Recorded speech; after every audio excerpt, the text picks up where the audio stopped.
उसमें मैं समझता हूँ कि जैसे प्रेसिडेंट ट्रंप ने भी बयान दिया, फिर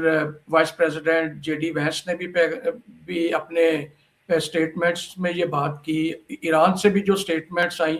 उनमें भी ये बात हुई कि जो पाकिस्तान में पहले मुज़ाकरात का दौर हुआ है उसमें डेफिनेटली काफ़ी पॉइंट्स के ऊपर एक मुस्बत पेशरफ्त हुई है,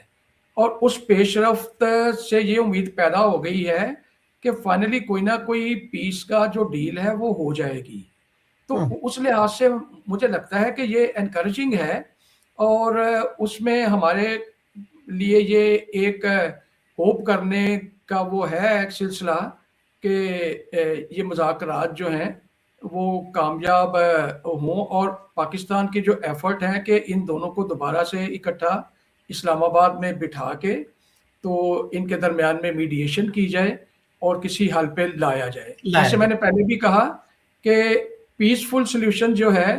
वो दोनों की, ईरान की भी और यूनाइटेड स्टेट्स की इस वक्त कंपल्शन है। तो वो अपनी कंपल्शन की वजह से भी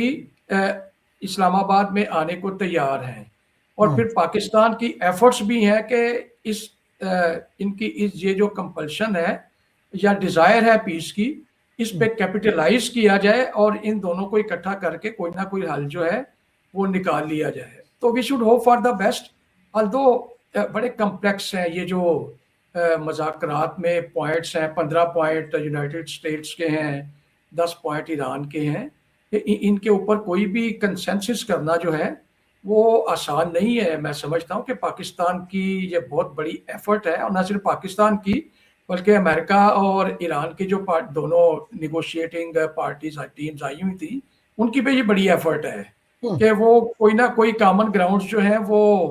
आइडेंटिफाई करके तो उसके ऊपर कैपिटलाइज करने की कोशिश कर रहे हैं।